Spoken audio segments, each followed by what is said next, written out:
చరిత్ర రాసేవాళ్ళు ఎన్ని దోషాలు చెప్పడానికి అవకాశం ఉందో విలియమ్స్ గారి మాటల్లో నాకు అర్థమైంది. చరిత్ర చెప్పాలి అని అనుకుంటే కనుక ఎలాగైనా చెప్పచ్చు. ఆ చెప్పేవాడు సెలబ్రిటీ అయితే చాలు.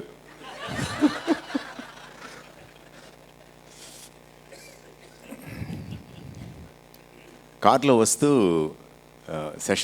రెండు సెషన్స్ వింటా ఉన్నాం, నేను నా వైఫ్. విని విని విని శ్రీదేవి అంది, అమ్మో ఈయన పెద్ద ఎన్సైక్లోపీడియా అలా ఉన్నాడు అని అంది. ఎవరిని? తానేటి గారిని పట్టుకుని. ఆ తర్వాత మీ క్వశ్చన్స్ విన్నామన్నమాట. మీ క్వశ్చన్స్ వింటే మాత్రం భయం వేసింది. నేను ఆయనకి డైరెక్ట్గా చెప్పాను, ఆయన వింటే ఏమన్నా అనుకుంటారేమో అని చెప్పి మీరేం అనుకోవాల్సిన పని లేదు, సరిగ్గా టైంకి లోపలికి వచ్చారు. సో మీరు క్వశ్చన్స్ అడిగినప్పుడు ఎలా అడిగారంటే, దానికి ఇంగ్లీష్ మాట అనమాట, నో నాన్ సెన్స్. కథ చెప్పింది, పాఠం చెప్పింది తానేటి గారు అయితేనేమి, ఇంకెవరైతేనేమి మేము నమ్మాలా అన్నట్లుగా అడిగారు మీరు ప్రశ్నలు వేయటం.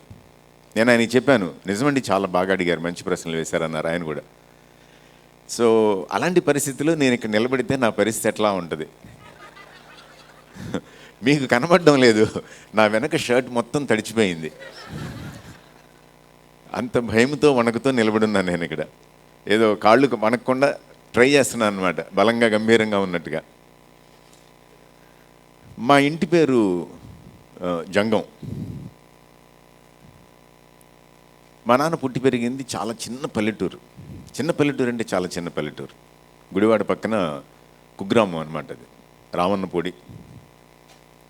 ఆ గ్రామానికి ఒక జమీందారు ఉండేవాడు.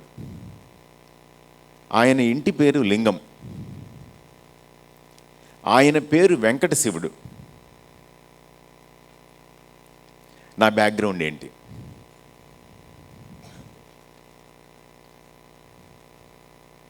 చెప్పరేంటి అంటున్నారు ఎవరో ఆడపిల్లలు. అమ్మ చెప్పమ్మా, నువ్వేనమ్మా నువ్వు అమ్మ అన్నా సరే లాభం లేదు, దొరికిపోయావు నువ్వు. చెప్పు. ఎస్, శైవం. మా ప్రాంతాన్ని శైవం ఏలిందనమాట. మీరు నార్దర్న్ సర్కార్స్ అన్నమాట వాడారు తానేటి గారు. నార్దర్న్ సర్కార్స్ ఎందుకు? కోస్తా జిల్లాలు. కోస్తా జిల్లాలని మీరు పరిశీలన చేసినట్లయితే శైవం విస్తరించింది, విపరీతంగా విస్తరించింది. అందుకని ఎక్కడ చూసినా సరే శివాలయాలు ఉంటాయి, ఎక్కడ చూసినా సరే శివార్చన జరుగుతుంది, ఎక్కడ చూసినా సరే లింగాలు ఉంటాయి. గుంటూరు జిల్లాలో ఒక గ్రామం పేరు చేబ్రోలు. చేబ్రోలుకున్న మరో పేరు ఏంటంటే దక్షిణ కాశీ. ఎందుకు అని అంటే ఊళ్ళో 1001 లింగాలు ఉంటాయంట. ఒక అంటే ఇప్పుడు మేజర్ పంచాయతీ అనుకోండి, కానీ ఒక గ్రామంలో 1001 లింగాలు ఉండటం అంటే శైవ మతం ఏ స్థాయిలో వర్ధిల్లింది. ఇప్పుడు మనం తానేటి గారి జోన్లోకి వచ్చేద్దాం. తానేటి గారి జోన్ ఏంటి? భారతదేశంలో క్రైస్తవ్యం. ఇంకా దగ్గరికి వస్తే ఆంధ్రప్రదేశ్లో క్రైస్తవ్యం. ఇంత బలమైనటువంటి రీతిలో హైందవ విశ్వాసం విస్తరిస్తే, వర్ధిల్లితే, దాన్ని దాటి యేసుక్రీస్తు ప్రభు సత్యస్వార్త ప్రజల్ని తాకింది. గట్టిగా ఎస్.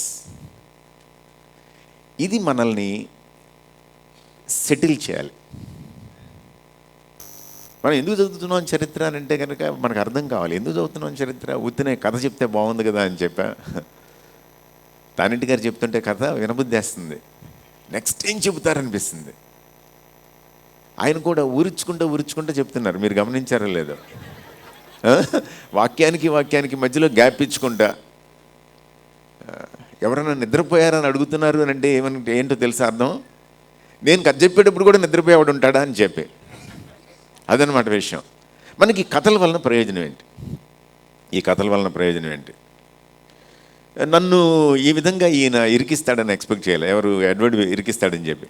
కానీ ఇరుక్కున్నందుకు కూడా బాగానే ఉంది. నాకు ఉన్నటువంటి కొన్ని ఆలోచనలు మీతో పంచుకునేటువంటి అవకాశం, మరి ముఖ్యంగా తానేటి గారు లాంటి వాళ్ళు చరిత్రని కూలంకషంగా అధ్యయనం చేసి దాని గురించి మనకు నేర్పిస్తున్నటువంటి వాళ్ళు వింటూ ఉండగా కొన్ని మాటలు మాట్లాడాను అనుకోండి, నేను తప్పైతే ఆయన కరెక్ట్ చేస్తారు, నేను కరెక్ట్ థింక్ చేస్తున్నాను అని అంటే కనుక భుజం తడతారు అనమాట, వెరీ గుడ్ అని చెప్పి. Yes, okay. Preserve the past and prepare the future. బైబిల్లో చరిత్ర గురించి మాట్లాడదాం 1-2 నిమిషాలు. మొత్తం అంతా అయిపోయిన తర్వాత దేవుడు మోషే వంక చూసి ఏమన్నాడంటే, ఓ పాట రాయని అన్నాడు. మీరు ఎవరైనా పాటలు రాసేవాళ్ళు ఉన్నారా? ఒక్క చెయ్యి, 2, 3, 4, 5, ఓకే, ఒక 15 చేతులే. ఓకే, దేవుడు మోషేతోటి పాటలు రాయమని చెప్పాడు. మీరు కావాలంటే కనుక అక్కడ రెఫరెన్స్ తీసుకోవచ్చు. అక్కడ రెఫరెన్స్ రాస్తుంది. చాలా చిత్రమైనటువంటి మాటలు అనమాట. దేవుడు ఏమన్నాడంటే, వీళ్ళు వాగ్దాన దేశంలోకి వెళ్తారు, వెళ్ళిన తర్వాత నా మాట వినరు అని అన్నాడు. నా మాట వినకుండా, నాకు భయపడకుండా నా ఆజ్ఞల్ని మీరుతారు కాబట్టి రాయమన్నాడు అనమాట. చాలా చిత్రంగా అనిపిస్తుంది అన్నమాట. అప్పుడు మోషే అంట ఆ అధ్యాయం చివరిలో ఉంటుంది, ఆశాంతం రాశాడంట, కీర్తన రాసి పలికాడంట దాన్ని. అంటే పాట రాసి ప్రజలకి ఆ పాటని వినిపించాడు, నేర్పించాడు. దేవుడు ఏం చేస్తున్నాడు అని అంటే, పాట కోసం కాదు పాటను రాయమంది. దేనికోసం రాయమన్నాడు చెప్పండి? చరిత్ర కోసం రాయమన్నాడు. మీ చరిత్రని మీరు గుర్తుపెట్టుకోవాలి. అది ఆయన చెప్పినటువంటి విషయం, ఆయనకు ఉన్నటువంటి మనసులో ఉన్నటువంటి ఆలోచన అనమాట. ఇంకొక స్టోరీ ఉంటుంది అనమాట యెహోషువ గ్రంథంలో. ఎంత అద్భుతమైనటువంటి స్టోరీనో. ఆ సీన్ ఊహించుకుంటుంటేనే ఒళ్ళు గగురు పడవాలన్నమాట. యొర్దాన్ దగ్గరికి వచ్చారు. యొర్దాన్ దగ్గరికి వచ్చి యొర్దాన్ దాటే ముందు యెహోషువతో దేవుడు చెప్తున్నాడు, లేవీలు మందసాన్ని తీసుకుని వెళ్ళి నీళ్ళలో నిలబడతారు, యొర్దాను గర్భం నుండి, నదీ గర్భం నుండి 12 రాళ్ళు తీసుకుని వచ్చి బయట కుప్పేయండి అని అన్నాడు. బయట కుప్పేయమని చెప్పినటువంటి దేవుడు ఎందుకో కూడా చెప్పాడు. ఎందుకంట, భవిష్యత్తులో మీ పిల్లలు ఈ రాళ్ళ కుప్పేంటి ఇక్కడ అని అడుగుతారు.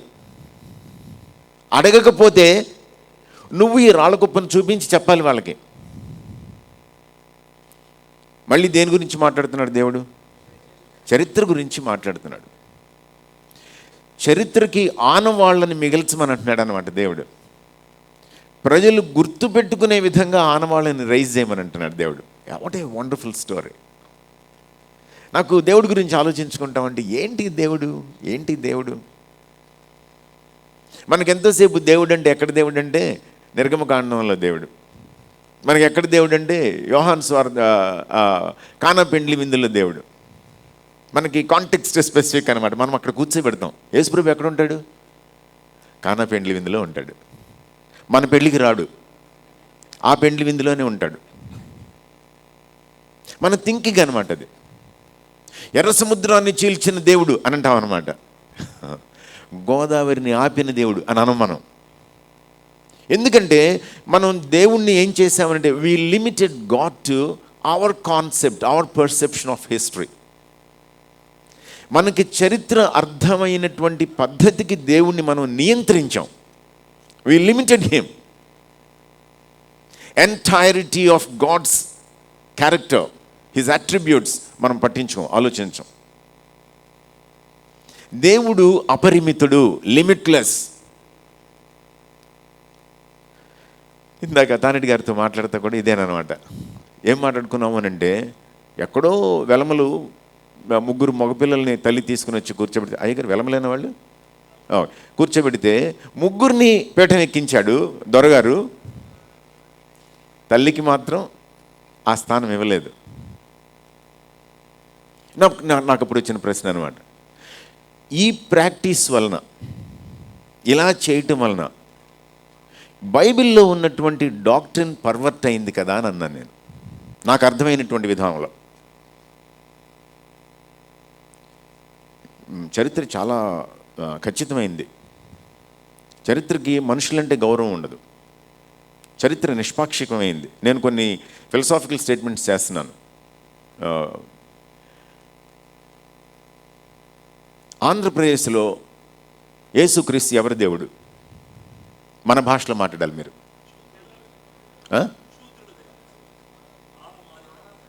అయ్యగారు, శూద్రుల్లో మాలమాదిగులకి స్థానం ఉందా?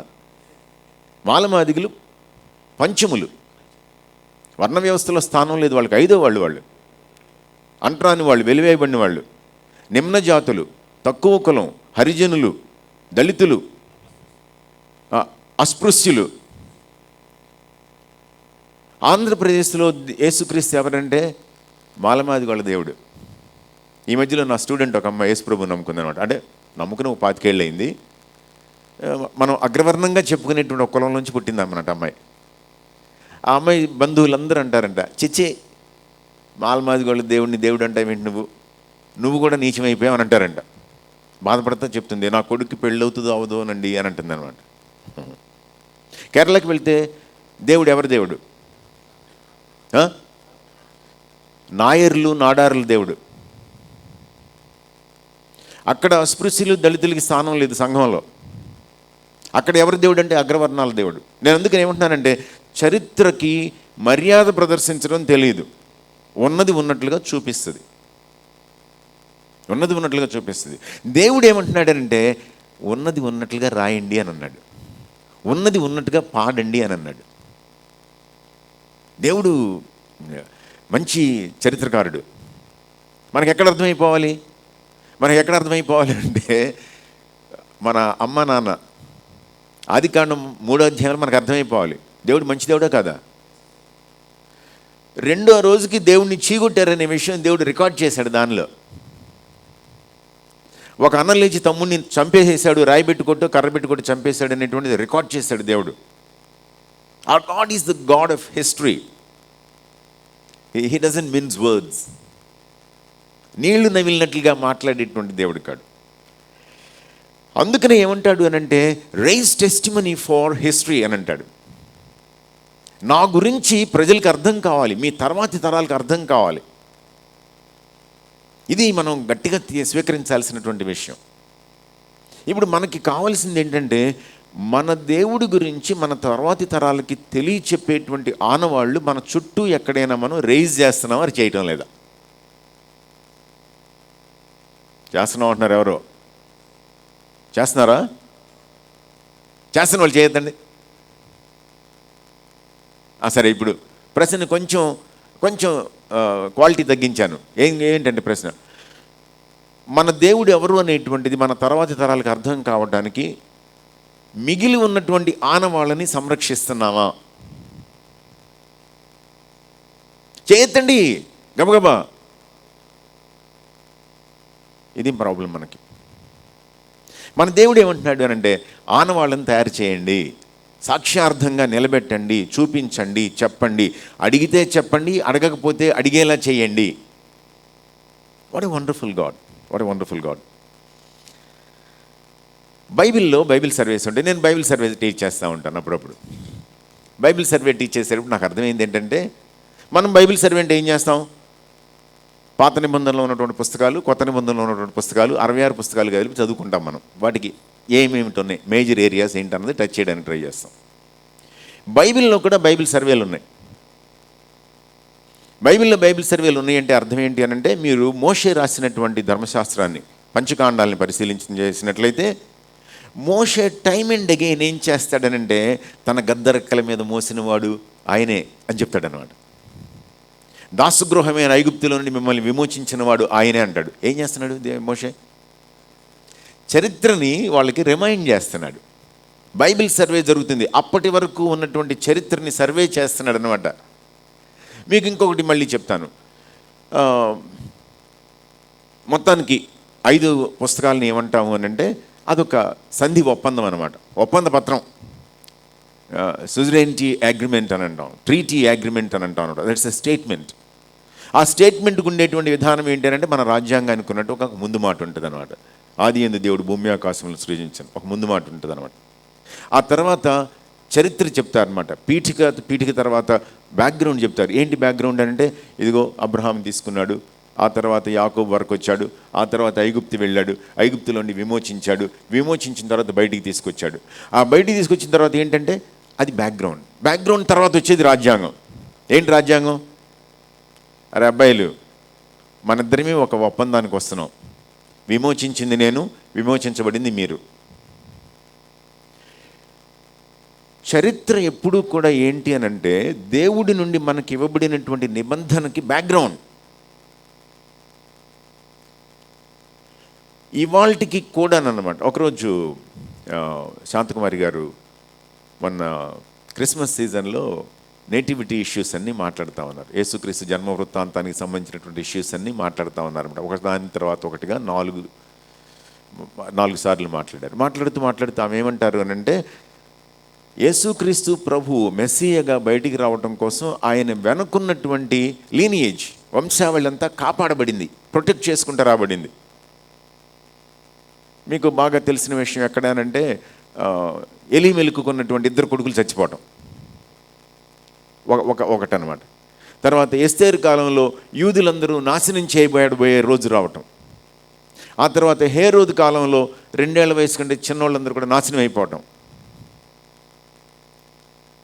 దేవుడు ఏం చేశాడంటే, యేసుక్రీస్తు విమోచకుడు రావటం కోసం ఈ వంశావళి మొత్తాన్ని ప్రొటెక్ట్ చేసుకుంటూ వచ్చాడు. నాకు అప్పుడు ఆలోచన వచ్చిందనమాట. నేను ఎవరిని, ఇదిగో నేను ఫలాని పల్లెటూరులో పుట్టిన ఆయన కొడుకుని. మా నాన్న ఫస్ట్ జనరేషన్ లిటరేట్, మొదటిసారిగా యేసు ప్రభు నమ్ముకున్న ఆయనే ఆ కుటుంబాల్లో. మరి అంతకుముందు పేరేంటో నాకు తెలియదు, కానీ తర్వాత ప్రకాశ్రావు అయ్యాడు. ఓకే, యేసు ప్రభుని తెలుసుకున్నాడు. ఆయన తర్వాత నాకు యేసు ప్రభు తెలిసాడు. నా బతుకు సెటిల్ అయింది. అంటే ఏం చేశాడు దేవుడు? నా దగ్గరికి సువార్త రావటానికి నా వంశావళి మొత్తాన్ని కాపాడుకుంటూ వచ్చాడు. నేను కావాలని చెప్తున్నాను ఈ విషయం. కొంచెం ఫార్ఫెచ్డ్ అని అనిపిస్తుందేమో, కానీ నిజం అది. నీ దగ్గరికి సువార్త రావడానికి దేవుడు నీ బ్యాక్గ్రౌండ్ని జాగ్రత్తగా కాపాడుకుంటూ వచ్చాడు, ప్రొటెక్ట్ చేసుకుంటూ వచ్చాడు. నువ్వు దానికోసం చేసిందంటూ ఏమి లేదు, ఆయన ప్రణాళిక అది. సో యేసుక్రీస్తు ప్రభు మాట్లాడుతూ అంటాడు, అరే దేవాలయంలో మీరు చంపేసినటువంటి బరకీయ దగ్గర నుంచి ప్రపంచంలో ఉన్న నీతిమంతులందరి రక్తం మీ మీదకి వస్తుందిరా అని అంటాడు. ఒక్క సెంటెన్స్లో దేవుడు యేసుప్రభు ఏం చేశాడనంటే ఇశ్రాయేలు చరిత్ర మొత్తం చెప్పేశాడు. ఎక్కడ హేబేల్ రక్తం దగ్గర నుంచి బరకీయ కుమారుడైన జకర్యా రక్తం వరకు మొత్తం వన్ సెంటెన్స్ స్టోరీ అనమాట. This is your story my dear Israel అని అన్నాడు అనమాట యేసు ప్రభు. సో మనకు అర్థం కావాల్సింది ఏంటంటే, hour God is the God of history. Our God is the God of history. Is our God the God of mathematics అని అంటే కనుక దట్స్ ఎ డిఫరెంట్ స్టోరీ. నా వైఫ్ లేదు కాబట్టి పర్లేదు, మాట్లాడొచ్చు నేను. నా వైఫ్ మ్యాథమెటిక్స్ అనమాట. నాకు ఆమెకి పెళ్ళి అయిన తర్వాత వారానికో ఎప్పుడుకో ఒక పెద్ద గొడవ అయింది. ఎక్కడ గొడవ జరిగింది ఏంటంటే, విశాఖపట్నం బీచ్లో, రామకృష్ణ బీచ్లో ఇద్దరు మీ సముద్రం వంక చూస్తా ఉన్నాం అనమాట. చూస్తా మ్యాథమెటిక్స్ గొప్పదా, ఇంగ్లీష్ గొప్పదా, అదనమాట తగాదా. ఇప్పుడు నేనేమంటానంటే, God is the God of English అనట్లేదు, God is the God of history. ఆ హిస్టరీలో ఇంగ్లీష్ ఉంది, మ్యాథమెటిక్స్ ఉంది, బాటనీ, ఫిజిక్స్, జువాలజీలు అన్నీ ఉన్నాయి. But God is primarily the God of history. He is interested in history. ఇప్పుడు మీరు నేను చెప్పినట్టుగా మీ చరిత్ర ఏంటి మీకు తెలుసా? వెనక్కి తిరిగి చూసుకుంటే తెలుసా తెలీదా? ఎటు అంటారేంటి? ప్రధానికి ఎటు అంటారేంటి? తెలుసు. ఎడ్వర్డ్ విలియమ్స్ గారికి తెలుసు అంట. ఇంకెవరికైనా మీ చరిత్ర మీకు తెలుసా? చాలా ఇబ్బందిగా చూస్తున్నారు నా వంక. మంచిగా మాట్లాడటం లేదా నేను? అంటే మరి తానేటి గారిలాగా నేను రుచిగా కబుర్లు చెప్పలేను.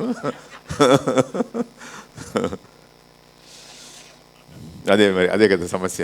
అమెరికాలో ఉంటూ తెలుగు ఎంత బాగా మాట్లాడుతున్నారు ఏంటి అసలు? నాకు ఆన్లైన్ వినేటప్పుడు కూడా ఇదేంటి భాష ఈయన ఎంత బాగా గుర్తుపెట్టుకున్నారనిపిస్తుంది. రావట్లేదు. హెబ్రీయులకు రాసిన పత్రిక 11వ అధ్యాయంలో మీ పేరు ఉందా లేదా? నేను అడిగే ప్రశ్న వినండి. జోకుల నుంచి మళ్ళీ వెంటనే వేరే పాఠంలోకి వెళ్ళిపోయాం. హెబ్రీయులకు రాసిన పత్రిక 11వ అధ్యాయంలో మీ పేరుందా లేదా? నేను అడిగిన ప్రశ్నకి సమాధానం ఎస్ కానీ నో కానీ, అంతే. దానికి మళ్ళీ మీరు కవరింగ్లు ఇవ్వద్దు, ఇంటర్ప్రిటేషన్లు చెప్పొద్దు. హెబ్రీయులకు రాసిన పత్రిక 11వ అధ్యాయంలో మీ పేరు ఉందా లేదా? ఇలా అడుగుతున్నాడంటే ఉండే ఉంటుంది.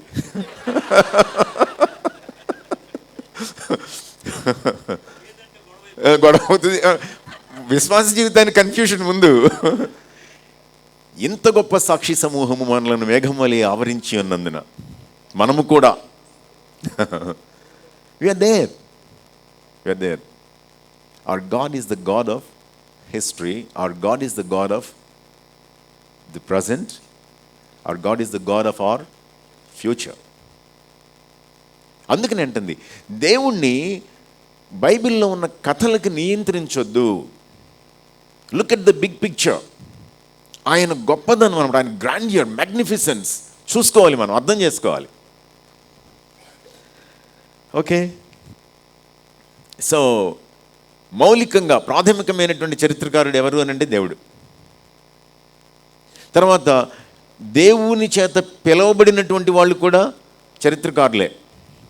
యెహోషువ గ్రంథం 24వ అధ్యాయం ఏమన్నాడు? ఒకే ఒక మాట అన్నాడు, నేను నా ఇంటి వాళ్ళు ఆయన్నే సేవిస్తాం, మీకు మీరు తెలుసుకుంటారని అన్నాడు. ఆ మాట అనడానికి బ్యాక్గ్రౌండ్ ఏంటి? యెహోషువకి ఆ మాట అనడానికి బ్యాక్గ్రౌండ్ ఏంటి? ఏమంటాడు? నదికి అద్దరిని మన పితరులు నివసించినప్పుడు అంటాడు. ఏ నది అది? యూఫ్రటీస్ అవతల, జోర్డన్ కాదు, యూఫ్రటీస్ అవతల ఎవరున్నారు? అబ్రహాం వాళ్ళు ఉన్నారు. వాళ్ళ బ్యాక్గ్రౌండ్ ఏంటి అని అంటే విగ్రహారాధన బ్యాక్గ్రౌండ్. ఇప్పుడు రెండో నది దగ్గరికి వచ్చాడు. నది అద్దరిని మన ఇశ్రాయేలు జనాంగం ఉన్నప్పుడు, సర్వసమాజం ఉన్నప్పుడు అని అంటాడు. యొర్దాను అవతల మళ్ళీ ఎవరున్నారు అక్కడనంటే మళ్ళీ విగ్రహాలే. అలాంటి వాటిల్లో నుంచి ఎర్ర సముద్రం చీల్చాడు, యొర్దాన్ని కూడా జలరాశిగా నిలిపాడు. ఎవరైనా మన దేవుడు, మన చరిత్రకారుడు. ఏం చేస్తా వచ్చాడు అని అంటే చరిత్రని తయారు చేస్తూ వచ్చాడు, చరిత్రని సృష్టిస్తూ వచ్చాడు. సృష్టిస్తూ వచ్చేటప్పుడు మధ్య మధ్యలో ఆయన ఏం చేస్తున్నాడంటే మోషేని రైజ్ చేశాడు. ఏ మోషే, రైట్ ఇట్ డౌన్ అని అన్నాడు. ఓకే లార్డ్, గబగబా రాసేసుకున్నాడు. మోషేని ఎందుకు రాశాడు? మిగిలిన వాళ్ళందరికీ గొర్రెల భాష తెప్పించి మంచి భాష తెలియదు వాళ్ళకి ఎవరికి కూడా. ఇతను ఐగుప్తు దేశపు అన్ని విద్యల్లోనూ సకల విద్యల్లోనూ ప్రవీణుడు. అతనికి మాట్లాడడం తెలుసు, ఆలోచించడం తెలుసు, రాయడం తెలుసు. అత్యున్నతమైనటువంటి నాగరికతలో పెరిగినటువంటి వాడు, అత్యంత హీనమైనటువంటి స్థితిలో బ్రతికినటువంటి వాడు. తెలుసు రెండు అతనికి. సో ఏది బ్యాలెన్స్ చేసుకోవాలో తెలుసు అనమాట. చరిత్రని ఏ విధంగా రికార్డ్ చేయాలో తెలిసినటువంటి వాడు. దానితో దేవుడు చెప్తున్నాడు ఏం రాయాలో. సో దేవుడు, దేవునితో పాటు ఆయన ఏర్పాటు చేసుకున్నటువంటి నాయకులు కూడా చరిత్రకారులు. వీళ్ళందరూ కూడా. మీరు go to any profit, major profit కావచ్చు, మైనర్ ప్రాఫిట్ కావచ్చు, ఎవరి దగ్గరికైనా సరే మీరు వెళ్ళండి, వాళ్ళందరూ ఎవరు అంటే చరిత్రకారులు. అబ్బబ్బో, ఒకరోజు నేను చూస్తూ ఉంటే ఆహాహా, ఆయన సింహాసనం మీద కూర్చుని ఉన్నాడు, నాకు అర్థమైపోయింది నా బతుకు దరిద్రం అని చెప్పి ఏడవటం మొదలుపెట్టాను. అప్పుడు దేవదూతల్లో ఒకడొచ్చి నా పెదాలను కాల్చాడు. ఏం చేస్తున్నాడు? Is recounting history. ఇవన్నీ మాట్లాడేటప్పుడు నేను మాట్లాడకుండా ఉండలేనటువంటి ఒక సందర్భం చెబుతాను. నెహెమ్యా గ్రంథం 9వ అధ్యాయం అనమాట. అద్భుతమైనటువంటి స్టోరీ, అసలు అద్భుతమైనటువంటి స్టోరీ. లేవీలందరూ వీళ్ళందరినీ నిలబెట్టి అబ్బాయిలు ప్రార్థన చేయండిరా అని చెప్పి ప్రార్థన వాళ్ళు చేయటం మొదలు పెడతారు ప్రజలందరి పక్షంగా. ప్రజలందరూ ఏడుస్తూ ఉంటారు అనమాట. అరే మీ బతుకు ఎట్లాంటిదో మీకు తెలుసా? ఎర్ర సముద్రం నుంచి చీల్చి తీసుకొచ్చాడు, తర్వాత ఈ అరణ్య మార్గం అంతట్లో మీకు భోజనం పెట్టాడు, మీకు నీళ్ళు ఇచ్చాడు, మళ్ళీ మిమ్మల్ని తీసుకొని యోర్దాన్ని చీల్చాడు అని చివరికి వచ్చి అంటాడు సడన్గా. అయితే అంటాడు అనమాట. అయితే ఏంటి అర్థం ఏంటి? సుధీర్ అన్న భలే మాట్లాడతాడండి అయితే అని మీరు ఆపేశారనుకోండి. ఎప్పుడైనా మీరు మీ ఊరికి నన్ను కనుక స్పీకర్గా పిలుద్దాం అనిపించి, అంటే ఎడ్వర్డ్ గారు బిజీగా ఉంటారు కాబట్టి, నన్ను సరే అన్నం పిలవడానికి ట్రై చేద్దామని చెప్పి స్పీకర్ అని సుధీర్ జంగం అని మంచి స్పీకర్ అయితే అని పెట్టండి పక్కన. మీ మీటింగ్కి ఒక్కడు రాడు. ఇశ్రాయేలు చరిత్ర మొత్తం చెబుతాడు అనమాట. దేవుడు అలా చేశాడు, ఇలా చేశాడు, అలా చేశాడు అని అయితే అన్నట్టు అనమాట. మీరు గర్వించి అంటాడు. God is the God of history. నాకు ఆ 9వ అధ్యాయం చదువుతా ఉంటే నాకేం అర్థమైంది అని అంటే, recounting our history is nothing but an act of worship. మన చరిత్రని ఆయన సన్నిధిలో గుర్తు చేసుకుని దాన్ని పలకటం అనేటువంటిది ఆయన పట్ల కృతజ్ఞత అనమాట, ఆరాధన అనమాట. ప్రభా, ఎంత మంచోడివి దేవా, నువ్వు ఎంత మంచోడివి. నేను పైకి రావడానికి ముందు మోకరించి ప్రార్థన చేసుకున్నాను. ప్రభా, ఇక నిలబడడానికి పనికిరాను నేను, ఎందుకు నాకు ఎంత గౌరవం ఇచ్చావు ప్రభా. What is that? An act of worship. Bible చదివేటప్పుడు మిమ్మల్ని ఈ సెన్స్ వెంటాడుతూ ఉండాలి. I'm reading the history. మీరు కీర్తనల గ్రంథంలోకి వెళ్ళండి. కీర్తనల గ్రంథంలోకి వెళ్తే 73వ కీర్తన ఇట్లాంటివన్నీ అనమాట. ఆ కీర్తనలన్నీ చూస్తే 78వ కీర్తన చూస్తే అద్భుతమైనటువంటి చరిత్ర, హృదయం అంతా నిండిపోద్ది అనమాట. సో చరిత్రని, ఇట్లాంటి చరిత్రని మీకు మనసులో మనకు కోరిక కలుగుతూ ఉండాలి. నేను కూడా చరిత్ర కోసం ఏదన్నా, నేను కూడా చరిత్రని నేర్చుకుని, నేను కూడా వేరే వాళ్ళ దగ్గర చరిత్ర విషయం మీకు అనిపిస్తూ ఉండాలన్నమాట. మీకు మనసులో ఏదో ఒక ఆరాటం పుడతా ఉండాలి. మనం చరిత్రని గౌరవించం. నేను చెప్పాను, చరిత్ర మనల్ని గౌరవించదు, చరిత్ర మనుషుల్ని గౌరవించదు. ఔరంగజేబు చక్రవర్తి అయ్యాడు, తోబుట్టువులందరినీ చంపేసి చక్రవర్తి అయ్యాడు. చరిత్ర రికార్డ్ చేసింది ఆ విషయాన్ని.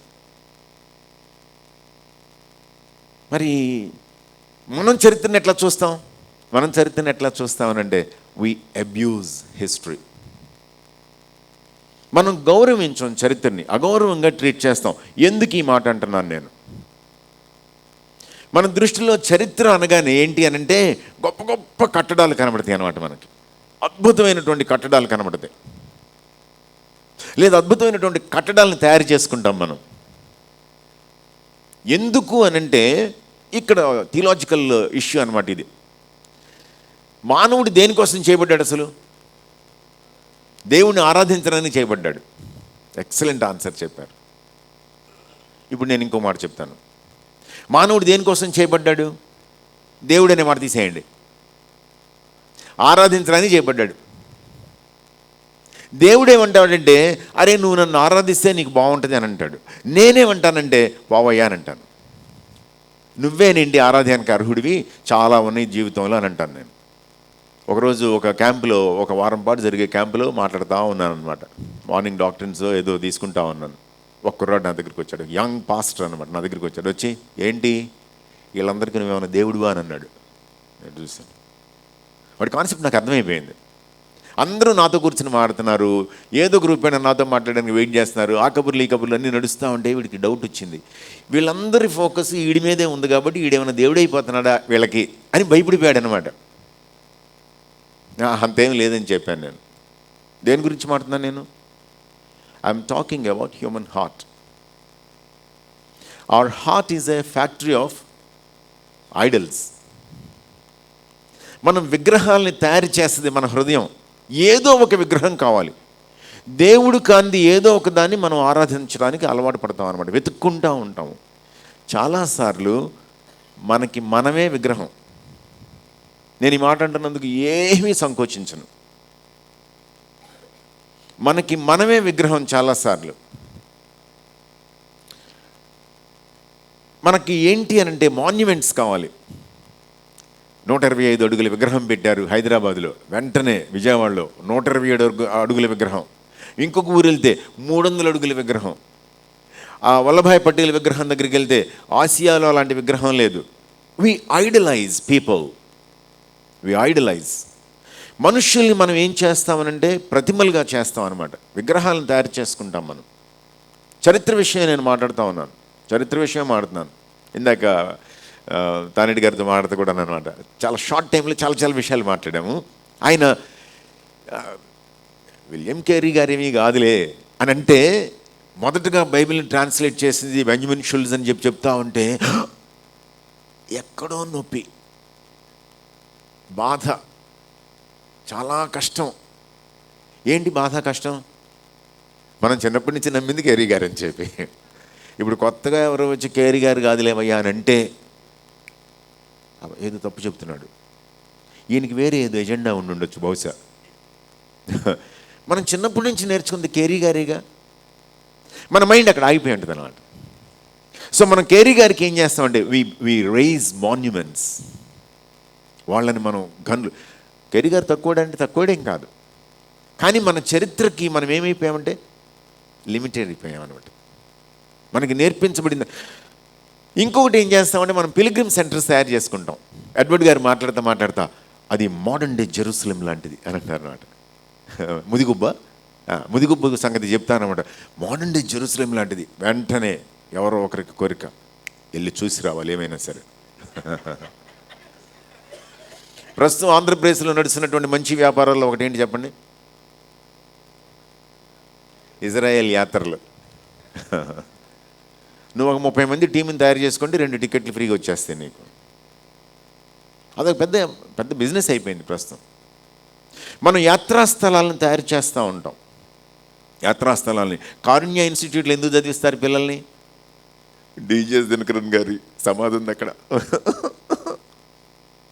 అది ఇది చాలా గొప్ప విషయంలాగా ఫీల్ అవుతూ ఉంటారు. ఓ, నేను నవ్వింది కొంతమందికి అర్థమైంది, అందరికీ అర్థం కాదు. నేను మరీ వెకిలిగా నవ్వినట్టున్నాను. ప్రజలు అది ఇది గవ్వుకొని తీసుకోలేకపోయారు. మన గుంటూరు దారిలో పెదకాకానిలో దేవదాస్ అయ్య గారి సమాధి ఉంది. దానికి చుట్టూ బ్యారికేడ్స్ కట్టేసేశారు. ఎందుకో తెలుసా? లోపలికి దూకేసి మట్టి తీసుకొని తింటున్నారంట మనుషులు. నీళ్ళలో కలుపుని తాగుతారా?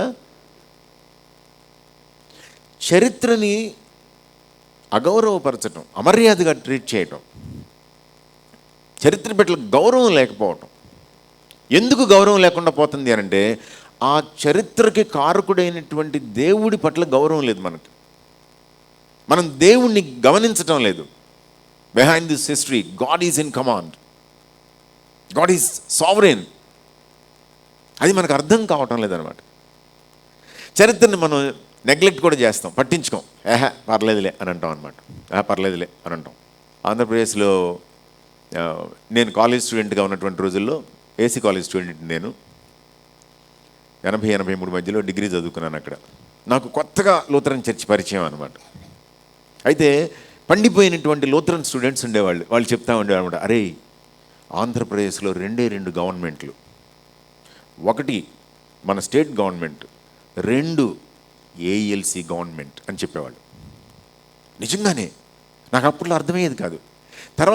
తర్వాత ఆ మాటల్ని గుర్తు చేసుకునే కొంది అసలు ఆంధ్రప్రదేశ్లో లూథరన్ ఆస్తులు విస్తరించినటువంటి ఎకరాలు, వైశాల్యం, వాటి విలువ, రిచెస్ట్ గవర్నమెంట్ ఇన్ ఆంధ్రప్రదేశ్ ఏది, ఎక్కడుంది తెలియదు. చరిత్రకి దాఖలాలు లేకుండా, గౌరవం లేకుండా, నిర్లక్ష్యం చేసేటువంటి వైఖరి మనది. పట్టించుకోకుండా. ఇప్పుడు ఇంకా ఘోరమైనటువంటి దుస్థితి దిగజారిపోయాం. మనం చర్చికి వెళ్తే ఏం చేస్తాము? ఎక్కడో ఒక చోట కంఫర్టబుల్గా ఒక ప్లేస్ చూసుకుంటాము, అలవాటుగా అక్కడ కూర్చుంటాము, చందా వేస్తాము, దీవెని తీసుకుంటాము, బయటకు వచ్చి ఒకళ్ళిద్దరితో హలో చెప్తాం, ఇంటికి వచ్చేస్తాం. అప్పుడు మనకేమీ రెస్పాన్సిబిలిటీ ఉండదు. ఎవరు మనల్ని అడగరు, పట్టించుకోరు. అమ్మయ్య అనుకుంటాం అనమాట. ఒక ఆదివారం గడిచిపోయింది, జీవితం అంతా గడిచిపోద్ది అట్లాగనే. మనం మాట్లాడితే ఎవరికి నొప్పి కలుగుతుందో అని చెప్పి మనం మాట్లాడడం. అసలు ఈలోపు ఏం చేస్తారు అని అంటే నెమ్మదిగా చర్చి కాంపౌండ్ నెమ్మదిగా తగ్గుతూ ఉంటుంది అన్నమాట. ఇక్కడ ఇంకొక ప్రాబ్లం కూడా ఉంది, వాస్తవాల్ని మర్చిపోవటం అని అంటే నేను కొంచెం ముందుకు వెళ్ళిన తర్వాత మాట్లాడతాను దాని గురించి. హిస్టరీ ఈజ్ హూ స్టోరీ అని అంటే హిజ్ స్టోరీ. ఎవరి స్టోరీ అది? God story. దేవుడు ఎవరి దేవుడు? ఎవరి కథ ఇది అని అంటే దేవుడి కథ. దేవుడు మనం మళ్ళీ చెప్తున్నాను నేను,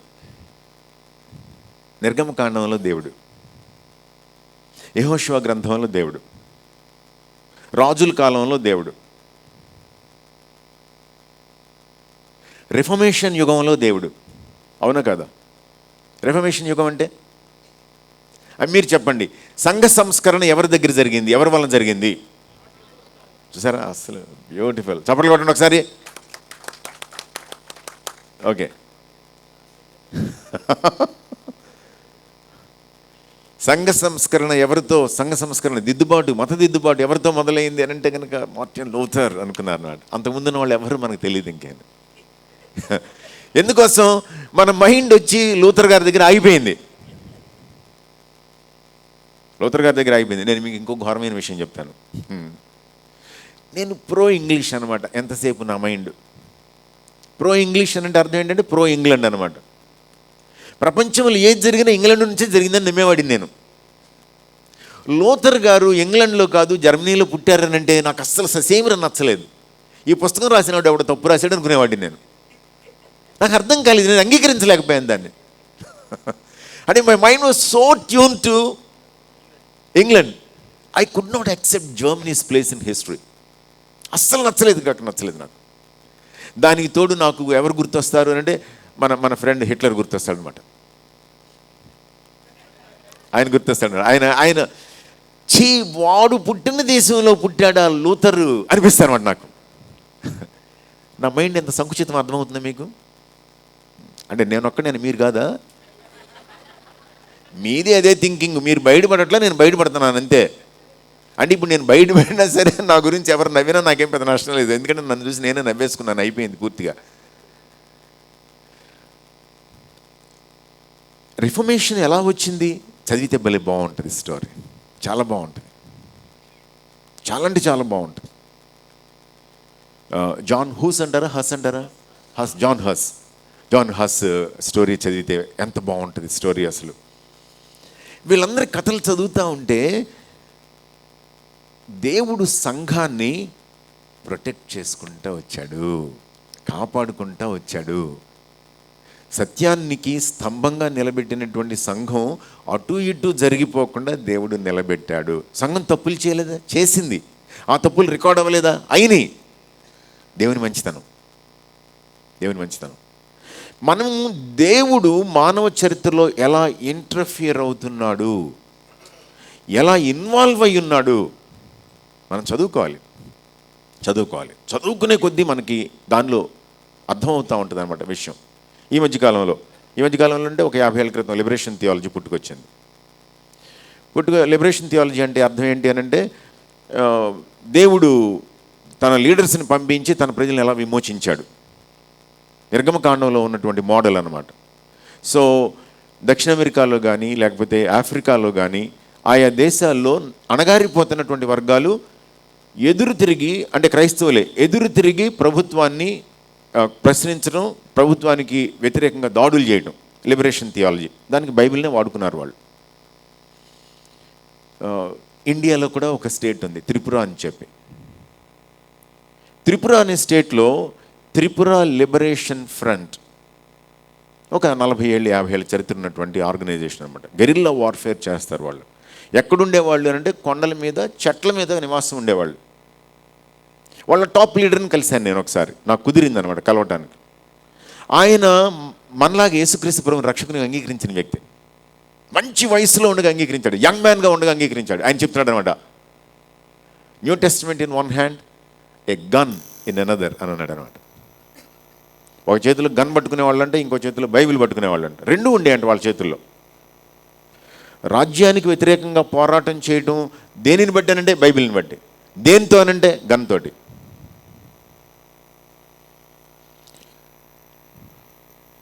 మనం చరిత్రని గమనించుకుంటూ వెళ్ళాలి, చూసుకుంటూ వెళ్ళాలి.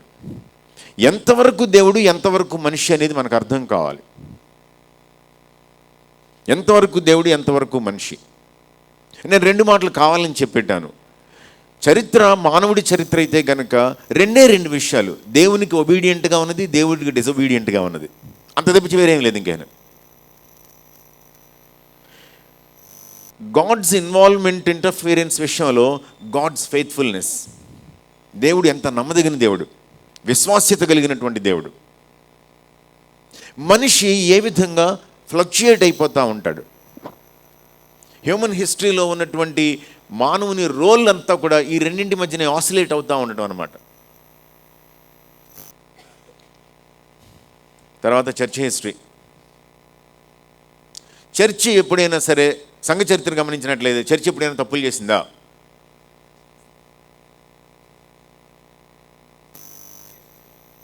ఆడట్లేదు ఎవరు అసలు.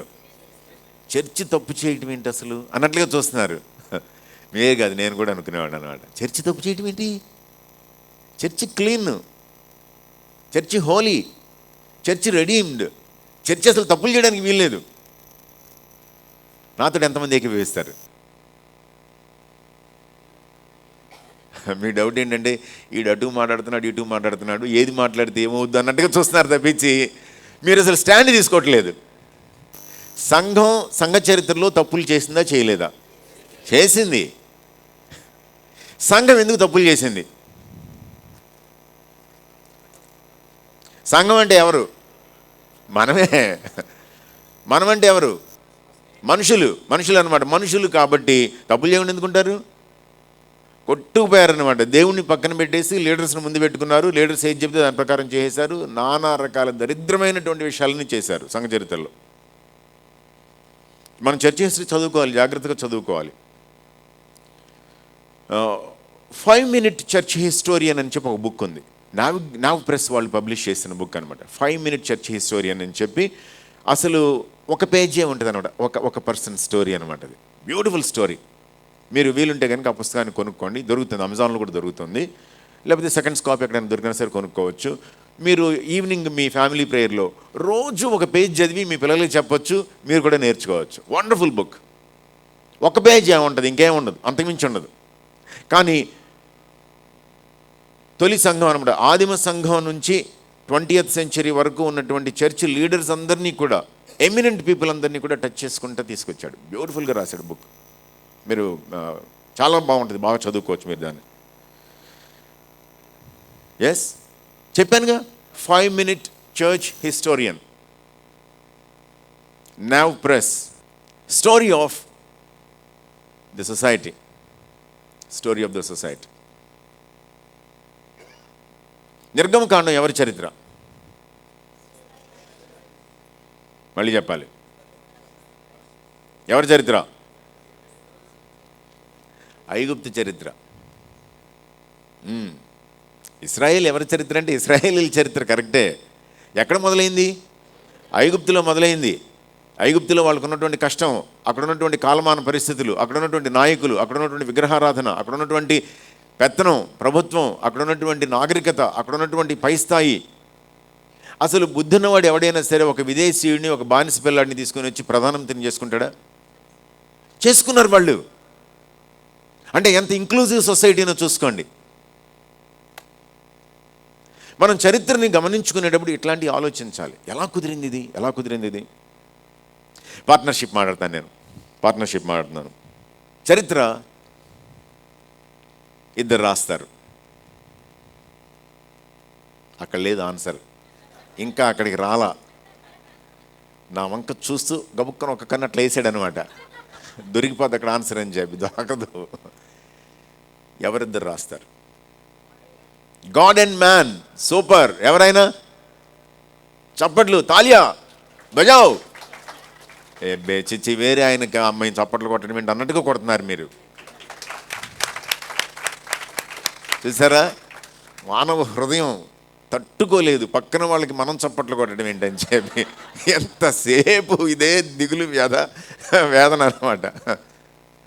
దేవుడు మానవుడు ఇద్దరు కలిపి రాస్తారు. అదేగా మాట్లాడతామని మనం, అవునా కదా? అయితే రాసేవాడు ఇంపార్టెంట్. ఎవడి రాసేవాడు? మనుషుడు ఇంపార్టెంట్. దేవుడు మంచి దేవుడు, చెప్పానుగా. దేవుడికి మర్యాద, గౌరవం అది ఇది ఏం అక్కర్లేదు. చరిత్రగా రాసామా, రాయలేదా, అంతే. దావీదు పాపం చేశాడా, చేయలేదా, రాసేసాడు దేవుడు. మొహాటం ఏం లేదు. నాతాను దగ్గరికి వచ్చి అది నువ్వేరా అని అంటే అవును నేనే అని అన్నాడు. రాసేస్తాడు దేవుడు, మంచి దేవుడు. సమస్య ఎక్కడొస్తుంది అని అంటే మన దగ్గర వస్తుంది.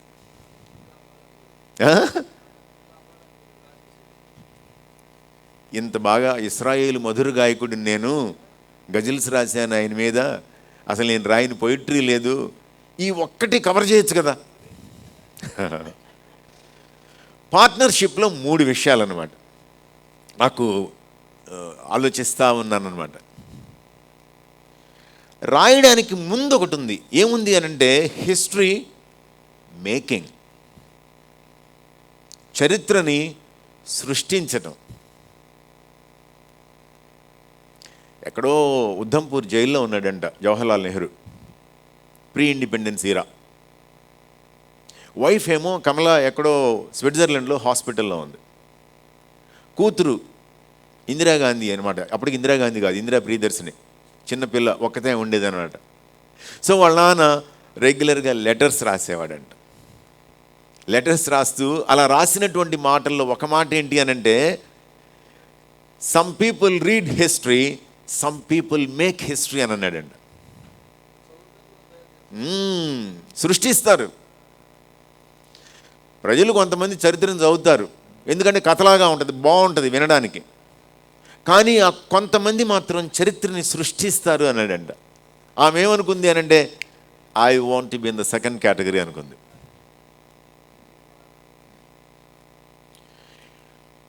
ఆదికాండం మొదటి పుస్తకం మినహా మిగిలిన 4 పుస్తకాలు ఎవరు హీరో?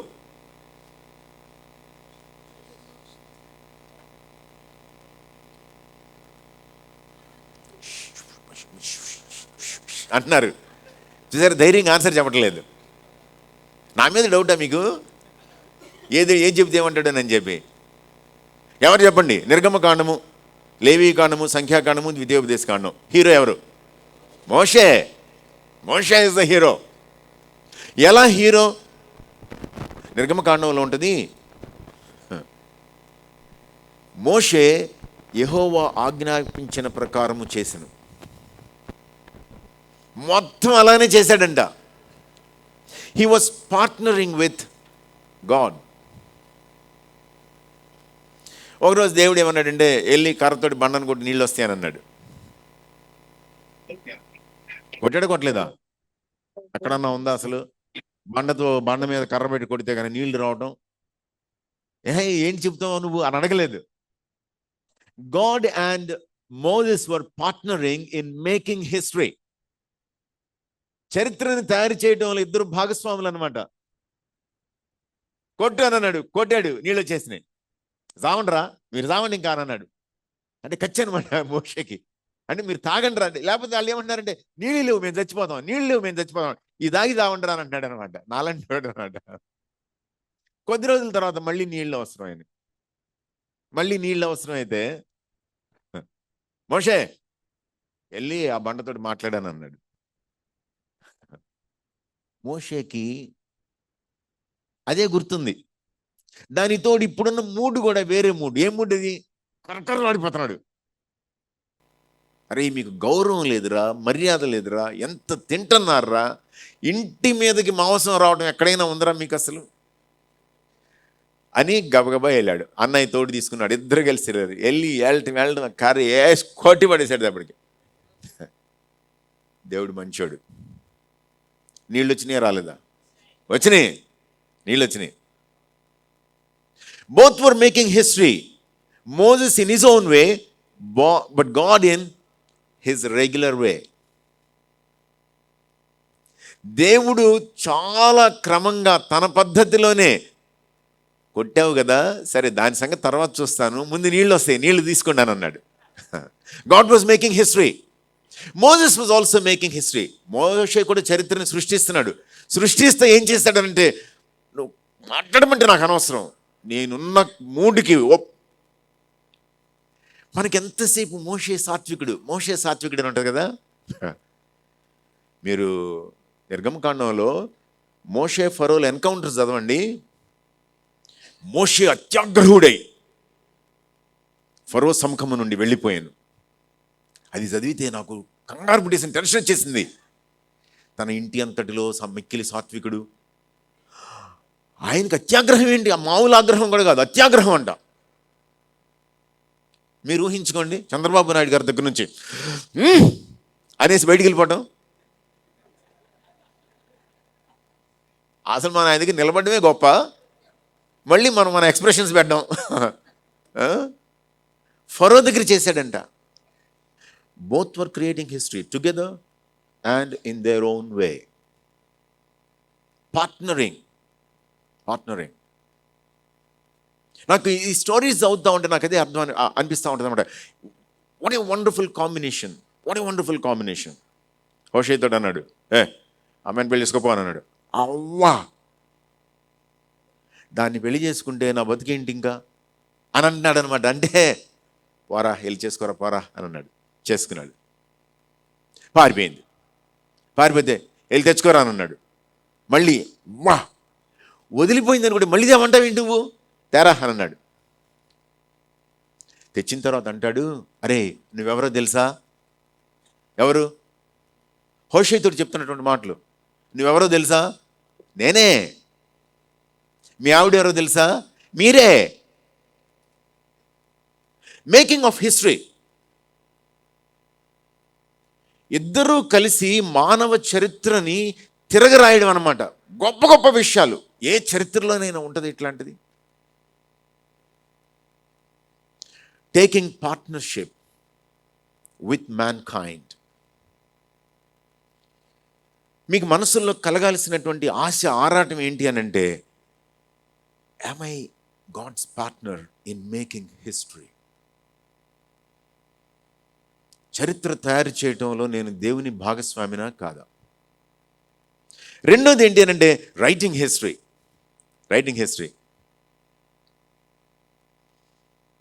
రాయండి దయచేసి, మీరు ఖచ్చితంగా రాయాలి. మీ ఊరి చరిత్ర రాయండి, మీ కులం చరిత్ర రాయండి, నష్టమేమీ లేదు. మీ కులానికి యేసు ప్రభు తెలియని దినాలు, యేసు ప్రభు మీ కులాన్ని పెనిట్రేట్ చేస్తే కలిగినటువంటి పెనుమార్పులు, దానిలో నుంచి నువ్వు ఎట్లా బయటకు వచ్చావు. మీకు ఒక మంచి పుస్తకం పేరు చెప్తాను. అలెక్స్ హేలీ అనేటువంటి ఆయన ఒక మంచి పుస్తకం రాశాడు, రూట్స్, ROOTS, రూట్స్. దాన్ని తెలుగులో 7 తరాలు అనే పేరుతోటి ట్రాన్స్లేట్ చేశారు. మానవ చరిత్రని ఎలా చూడొచ్చు, ఎలా రాయొచ్చు అనేటువంటిది మీకు ఒక అవగాహన వస్తుంది.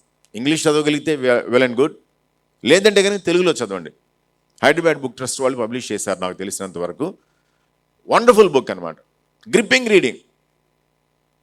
కింటా కుంటే ఆ పుస్తకం హీరో పేరు అనమాట. తన స్టోరీ 7 తరాలు వెనక్కి వెళ్ళి రాసుకుంటూ వస్తాడనమాట. మీ చరిత్ర రాయండి, మీ ఊరి చరిత్ర రాయండి, మీ వంశం చరిత్ర రాయండి. మా ఇంటి పేరట ఒక గ్రూప్ ఉందన్నమాట, జంగం ఫ్యామిలీ అని చెప్పి. మా వాళ్ళందరికీ బాగా మంచి DURADA, మంచి దురద సార్. జంగములు అనుకుంటా ఉంటారు. ఈ జంగం పేరిట ఆత్మీయ సమావేశాలు పెడతా ఉంటారు. మా వాళ్ళల్లో మంచి హిందువులు ఉన్నారు, మా వాళ్ళల్లో మంచి జై భీమ్ అంబేద్కరిస్టులు ఉన్నారనమాట. నేను చదివాను చూసి నాకు చిరాకు వచ్చేసింది. ఇందాక నేను మొదలుపెట్టిన స్టోరీ అనమాట. నా పేరు జంగం సుధీర్, మాది కృష్ణా జిల్లాలో రామన్నపూడి గ్రామం. ఆ స్టోరీ అంతా రాశాను అనమాట. దేవుడు కరుణించి యేసుక్రీస్తుగా మా జీవితాలని తాకాడు, రాశాను నేను అదంతా మా వాళ్ళ కోసం అని చెప్పి.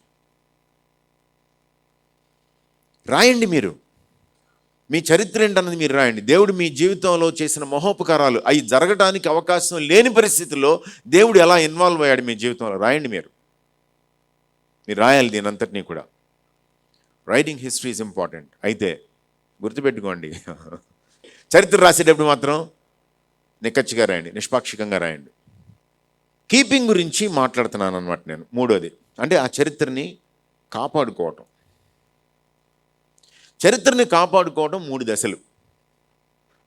ఏంటి 3 దశలు? తానేటి గారు ఎంత తీసుకొచ్చారు. ఒక నెల రోజులు ఆయన కూర్చోబెట్టి మనల్ని రోజు మొత్తం ప్రవచనాలు చెప్పినట్టు చెప్పినా సరే తరిగిపోయినంత చరిత్ర ఉంది ఆయన దగ్గర. ఆ చరిత్ర తీసుకొచ్చి మనకు చెబుతా ఉంటే మనం స్పంజి పీల్చినట్టుగా పీల్చేసేయటం, మొత్తం తీసేసుకోవాలి. చరిత్ర అబ్బా ఎంత రుచిగా ఉంది తీసేసుకోవాలి. తీసుకుని ఏం చేయాలి అని అంటే మీరు రైజ్ చేసిన క్వశ్చన్స్ అనమాట. మేము వేరే చోట అలా చదివాం. తమ్ముడు, ఆ తమ్ముడు ఎవరు ఇంతకీ? భలే ప్రశ్న వేశాడు. ఎవరైనా నేను చదివిన పుస్తకం ఎక్కడో వేరే విధంగా ఉంది, మీరేంటి చెప్తున్నారని అన్నావు. నువ్వు చాలా దొంగవే. అయ్యగారిని ఏమీ అనకుండా, అంటే ఎడ్వర్డ్ గారు అన్నారులే, నాకు తెలియదు ఆ విషయం. నువ్వు ప్రశ్నని చాలా చక్కటి పదాల్లో పెట్టి, మీరు చెప్పేది నేను నమ్మను అనకుండా, నేను చదివిన పుస్తకంలో అలా ఉంది అని అన్నావు. నువ్వు అసలు చాలా తెలివైనడివి. నీ పేరేంటి? Abel. Stephen. Okay okay Stephen, మంచిది, గుడ్ స్టీఫెన్. పర్సెప్షన్. ఆయన మనకి చరిత్రని తెలియచేస్తే మనం ఆ చరిత్రని గ్రహించడం అన్నమాట. కథలాగా వినేసి మర్చిపోయి వెళ్ళిపోకుండా తమ్ముళ్లాగా క్వశ్చన్స్ని రైజ్ చేయగలగటం. ఇది ఎంతవరకు కరెక్ట్ హిస్టరీ? కేరీ గారి గురించి ఎడ్వర్డ్ గారు మాట్లాడుతూ ఏమంటున్నారు ఇందాక? కేరీ గారిని ఆ విధంగా హైలైట్ చేయడానికి కారణం ఏంటంటే, రాసిన వాళ్ళు ఎవరు అని అంటే బ్రిటిష్ హిస్టోరియన్స్, ఇంగ్లీష్ హిస్టోరియన్స్. కాబట్టి దానివల్ల ఏం జరుగుతుంది అని అంటే, మూడోది జరుగుతుంది. చరిత్రలోనికి ఏమి ప్రవేశిస్తుంది అని అంటే డిసెప్షన్ ప్రవేశిస్తుంది, మోసం ప్రవేశిస్తుంది అనమాట. ఈ మధ్యకాలంలో యానివర్సరీలు చేసుకోవడం చాలా ఎక్కువైపోయింది. సరే, యానివర్సరీల కంటే ముందు ఫ్యూనరల్స్ మాట్లాడదాం. ఫ్యూనరల్స్ అంటే ఏంటి? చచ్చిపోయిన వాళ్ళ దగ్గర మనం మీటింగ్లు ఎప్పుడైనా మాట్లాడలేదా? మాట్లాడారు. ఒక పాస్టర్ గారు వాపోతున్నారు అనమాట.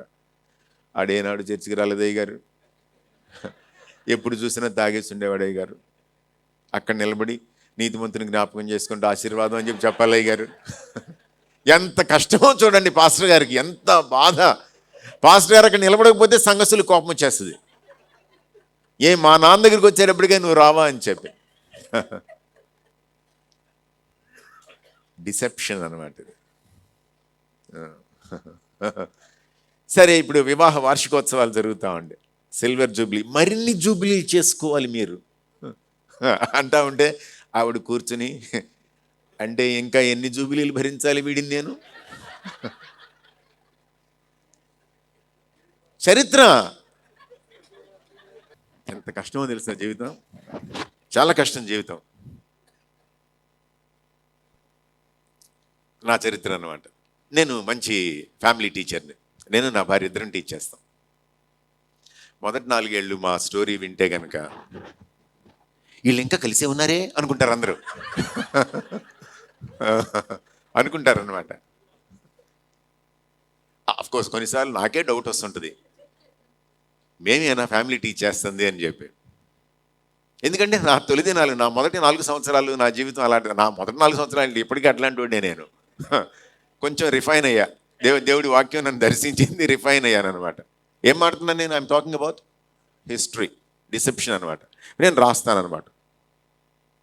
నేను పెళ్లి చేసుకున్న దినాల్లో వివాహం గురించిన నా అవగాహనను బట్టి నా భార్యని ప్రేమించడానికి తీవ్రంగా ప్రయత్నించేవాడిని.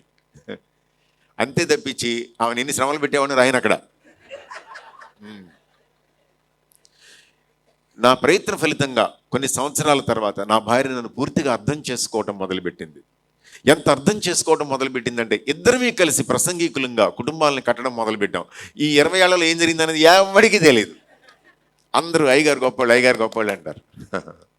వాటిదే ఏమీ కాదు. సెలెక్టివ్ రికార్డింగ్ అని అంటోంది. చరిత్ర రాసేటప్పుడు అనుకూలమైనటువంటి విషయాల్ని ఎంపిక చేసుకుని వాటిని రికార్డ్ చేస్తాం. రాసే విషయాలు ఎవరికైనా నొప్పి కలిగిస్తాయేమో అని చెప్పి వాటిని రాయకుండా దాస్తాం, జాగ్రత్త పడతాం అన్నమాట.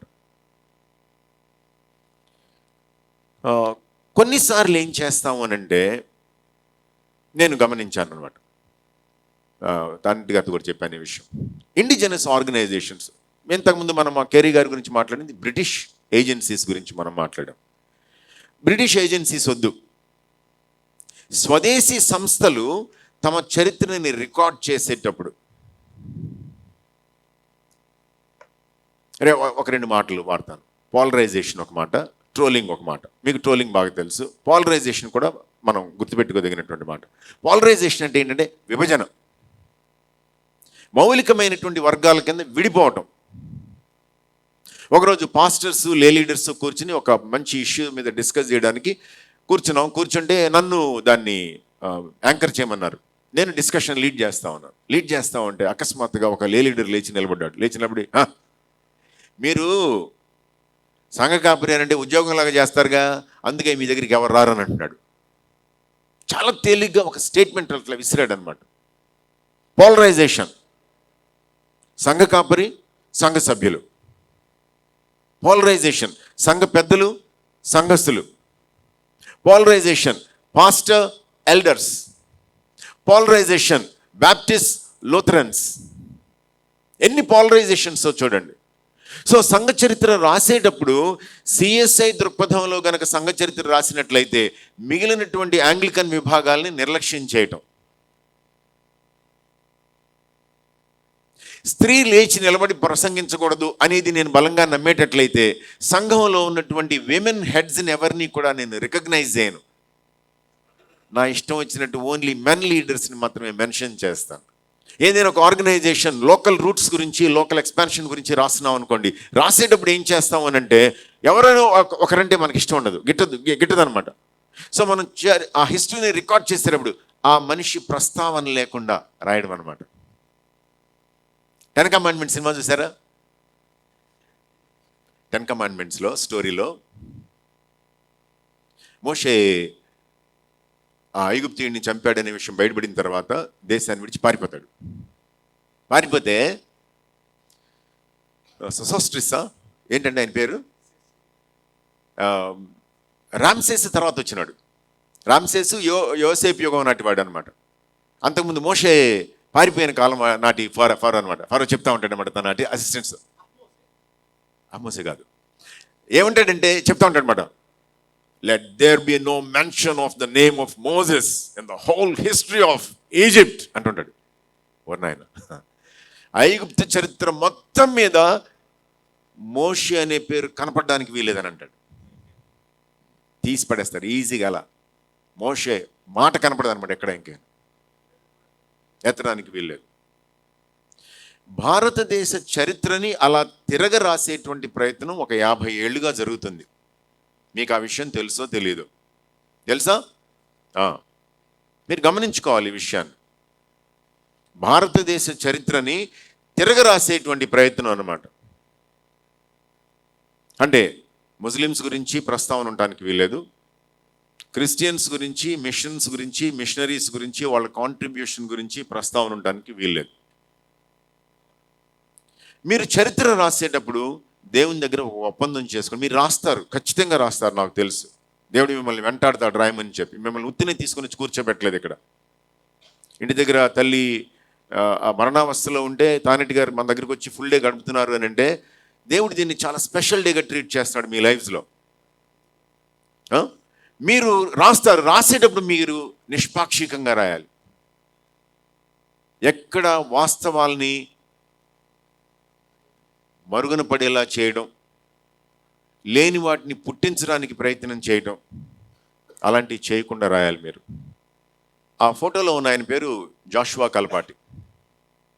మెడ్రాస్ క్రిస్టియన్ కాలేజీలో ఫిలాసఫీకి హెడ్ ఆఫ్ ది డిపార్ట్మెంట్గా పనిచేశారు. ఆయన రిటైర్ అయ్యారు.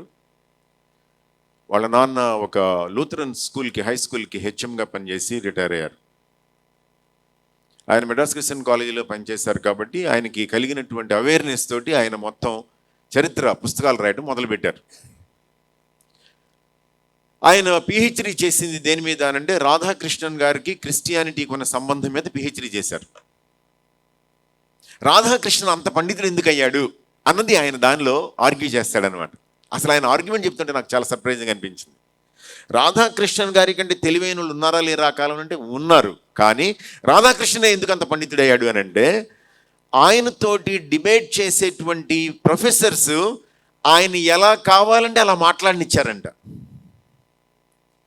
క్రిస్టియన్ ఇన్స్టిట్యూషన్స్లో క్రిస్టియన్ ప్రొఫెసర్స్ దగ్గర ఆయన తన మైండ్ని ఎక్స్పాండ్ చేసుకోవడానికి అవకాశం కుదిరింది. ఆయన థింకింగ్ని వాళ్ళు కట్టేలు చేయలేదు, తొక్కేసేలా. జాషువా కల్పాటి ఆర్గ్యుమెంట్ అనమాట. ఆ రీజనింగ్ ఎంత అద్భుతంగా అనిపిస్తుందో. ఆ నెక్స్ట్ ఉన్నటువంటి పుస్తకం, కింద ఉన్నటువంటి పుస్తకం ఏంటిది అంటే మెడ్రాస్ క్రిస్టియన్ కాలేజ్ హిస్టరీ రాశాడనమాట. Life and legacy of Madras Christian college అని చెప్పి. తర్వాత ఈ మూడో పుస్తకం ఏంటి అని అంటే south Andhra Lutheran church pictorial history. అసలు ఆయన ఎక్కడ సంపాదించాడో తెలియదు. రకరకాల ఆర్కైవ్స్ అన్నిటి నుంచి లాగాడు అనమాట బయటికి. మ్యూజియంస్కి వెళ్ళాడు, మిషనరీస్ని కలిశాడు, వాళ్ళందరి దగ్గర ఉన్నటువంటివన్నీ కలిపి south Andhra Lutheran church pictorial history తయారు చేశాడు. ఈ 4వది లేటెస్ట్ బుక్ అనమాట అయింది, Christian contribution to modern India. This is going to be available on Amazon now. కొద్ది రోజుల తర్వాత అమెజాన్లో కూడా దొరుకుతుంది, మీరు దీన్ని ట్రై చేయొచ్చు. ఎందుకోసం నేను ఈ విషయాలు చెప్తున్నానంటే people are actually struggling to get information. ఆయన అడుగుతూ ఉంటాను అనమాట, ఏమండి మీ ఊళ్ళో ఏమైనా క్రిస్టియన్ ఇన్స్టిట్యూషన్స్ కానీ వాటి హిస్టరీ కానీ వాటి గురించిన రికార్డ్స్ కానీ ఉన్నాయా, ఏమైనా మీరు సప్లై చేయగలరా ఇన్ఫర్మేషన్, ఫొటోస్ ఏమైనా ఉంటే కనుక ఇవ్వగలరా అని అడుగుతూ ఉంటారు. సో మీరు ట్రై చేయొచ్చు, మీ ఊరి చరిత్ర, మీ సంఘ చరిత్ర, ఇట్లాంటివన్నీ కూడా. ప్రొఫెసర్ ఆర్ఆర్ సుందరరావు అయ్యగారి ఫోటో దొరకలా నాకు. వాళ్ళ అబ్బాయి తెలుసు కానీ వాళ్ళ అబ్బాయిని అడిగి దీని మీద పెట్టేటంత టైం లేకపోయింది నాకు. రావిల రత్నసుందర్రావు, రాయి రత్నసుందర్రావు, ఈయన ఎమినెంట్ థియోలోజియన్, ఎమినెంట్ హిస్టోరియన్. వీరు పుస్తకం చూసారా, తెలుగులో క్రైస్తవ సాహిత్యం మొదటి సంపుటి అనమాట, ఫస్ట్ వాల్యూమ్. ఇప్పటి వరకు 2-3 వాల్యూమ్స్కి సరిపోను మెటీరియల్ ఉంది ఆయన దగ్గర, కానీ ఆయన దాన్ని పబ్లిష్ చేసేలోపు చనిపోయారు. సో వాళ్ళ అబ్బాయి డేవిడ్ రాయ్ గారు వైజాగ్లో ఉంటారు. వాళ్ళ అబ్బాయి ఈ ఫస్ట్ వాల్యూమ్నే రీప్రింట్ చేసి అమ్ముతూ ఉంటారు. మల్లెలు దావీద్ గారు రాసిన పాటలు, మురారి దావీద్ గారు రాసిన పాటలు, పురుషోత్తం చౌదరి గారు రాసిన పాటలు, ఆ పాటలకు ఉన్నటువంటి వెనక బ్యాక్గ్రౌండ్ అనమాట. మనకి ఈ పాటలు చదువుతూ ఉంటే కొమ్ము కృప, ఎప్పుడు పాతకాల పోళ్ళు అనమాట. తెలుగులో క్రైస్తవ సాహిత్యం అనేటువంటిది పుట్టుకు రావటం మొదలైన దినాల్లో ఎవరెవరు రాసుకుంటా వచ్చారు, అంత చరిత్ర చదువుతూ ఉంటే అసలు ఎంత హాయిగా ఉంటుంది, ఎంత అద్భుతంగా ఉంటుందో. చాలా అద్భుతమైనటువంటి చరిత్ర అనమాట. ఏం చేస్తున్నాను నేను, ఒకటేం చేశాను అని అంటే ప్లేసెస్ హిస్టరీ, ఆయా స్థలాలు ఆయా సంస్థల హిస్టరీ. ఇంకొకటి ఏంటి అంటే సాహిత్యపు చరిత్ర, సాహితీకారుల చరిత్ర. సకలేంద్రియములారా చాలా మీ పనితీరే, ఎందుకు రాశాడు ఆయన? ఉన్న పాటన వచ్చుతున్నాను, ఎందుకు రాశారు ఆయన? ఆ పాటలు వెనక చరిత్ర ఏంటి మనకు తెలియాలి ఖచ్చితంగా. అందుకనే నేనేమంటున్నానంటే చరిత్ర ఎవరిని కూడా హెచ్చించదు, ఎవరిని తగ్గించదు, ఉన్నట్లుగా మాట్లాడుతుంది. మనకి మన సాహిత్యం పట్ల గౌరవం పెరగాలి అంటే మనం చదువుకోవాలి, దీని బ్యాక్గ్రౌండ్ చదువుకోవాలి, ఆ రచయితల గురించి చదువుకోవాలి మనం. ఓకే, నౌ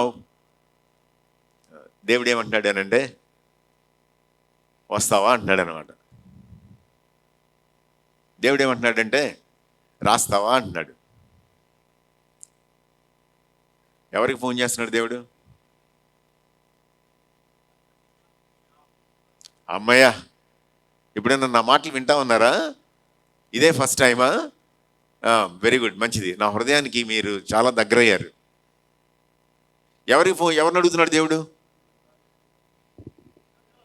నన్ను, మమ్మల్ని కాదు, నన్ను, నిన్ను దేవుడు అడుగుతున్నాడు అనమాట.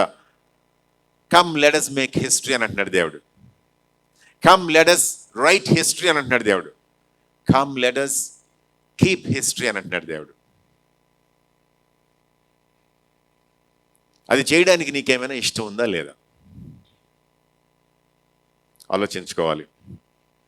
ప్రార్థన చేసుకుందాం. మనసులో ఏకవాక్య తీర్మానం ఏదైనా మనసులో ఉంటే కనుక అనుకోండి, మీకు మీరు దేవునితో ఏకవాక్య తీర్మానం. చరిత్ర సృష్టించడం, చరిత్ర రాయటం, చరిత్రని సంరక్షించడం. Making, writing and keeping. కృపామేడ సర్వశక్తివంతుడా, ఈ సాయంత్రం వేళ మీరు మాకు ఇచ్చినటువంటి మంచి సమయాన్ని బట్టి మీకు వందనాలు చెల్లించుకుంటున్నాం. నమ్మకమైనటువంటి దేవుడు ప్రభా, మీరు మీ గురించినటువంటి సత్యం మాకు అర్థం కావడానికి మీరు అక్షర రూపంలో నిక్షిప్తం చేశారు. మీరు ఏర్పాటు చేసుకున్నటువంటి మనుషులు ఎలాంటి వాళ్ళు అనేటువంటిది అన్ని తరాలకి అర్థమయ్యే విధంగా వాళ్ళ విధేయతని కూడా మీరు రాయించి వదిలిపెట్టారు. అక్కడ ప్రభా మీరు ఏ మొహమాటానికి తావులేని దేవుడు అని చెప్పి మాకు అర్థమైంది. మీరు చరిత్రని గౌరవించే దేవుడు, చరిత్రని సృష్టించే దేవుడు, చరిత్రని రికార్డ్ చేసేటువంటి దేవుడు, చరిత్రని మెయింటైన్ చేసే దేవుడు ప్రభా. మీరు మాలాంటి మనుషుల్ని ప్రభా మీతో పార్ట్నర్షిప్ కోసం, భాగస్వామ్యం కోసం పిలిచేటప్పుడు మేము ఇష్టంగా మీతో చేతులు కలపడానికి సహాయం చేయండి. ఈ మాటలు వింటున్నటువంటి ప్రతి ఒక్కరూ కూడా మీతో చేతులు కలిపి మోషే వలె, దావీదు వలె, దానియేలు వలె, ఎస్తేరు వలె, దెబోరా వలె చరిత్ర సృష్టించడానికి ప్రభా, చరిత్రని రాయడానికి, ఉన్నటువంటి చరిత్రని సంరక్షించడానికి ప్రభా, ఆనవాళ్ళని జాగ్రత్త చేసి, ఆనవాళ్ళని రైజ్ చేసి, ఆ విశ్వాస ప్రమాణాన్ని, విశ్వాస చరిత్రని భావితరాలకి మేము విశ్వాసంగా పాస్ ఆన్ చేయడానికి మాకు సహాయం చేయండి. మేము మిగిలినటువంటి సమయాన్ని మీ సన్నిధిలో గడపబోతూ ఉండగా మీరు అనుగ్రహించినటువంటి ఘనమైన నాయకుడు ఎలీషా తానేటి గారిని బట్టి మీకు వందనాలు. మీరు ఆయనకి చరిత్ర పట్టి ఇచ్చినటువంటి నిబద్ధతను బట్టి మీకు వందనాలు. ఆయన ద్వారా మేము నేర్చుకుంటున్నటువంటి ప్రతి విషయాన్ని బట్టి మీకు వందనాలు చెల్లిస్తున్నాం. ఇంత కీలకమైనటువంటి అంశాన్ని ఏర్పాటు చేసినటువంటి ఎడ్వర్డ్ విలియమ్స్ గారిని బట్టి కూడా మీకు వందనాలు.